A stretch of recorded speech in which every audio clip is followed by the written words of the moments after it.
It's like those little moments when you go to a meeting and then when everyone is talking, suddenly an idea pops up in your head and you tell yourself, hey, I think this idea is a great idea and I want to share this with everyone.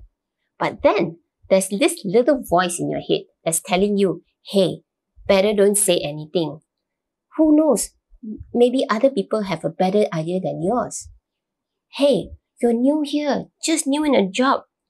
People will look at you and think that you're trying to be smart. And people will roll their eyes and ignore you. Stay quiet and you won't embarrass yourself. Stay safe. So you stay quiet. And 2 minutes later, John, who is sitting in the corner of the room, raises his hand and says the exact thing that you had in your head. And you go like, gosh, why didn't I say that first? That's my idea.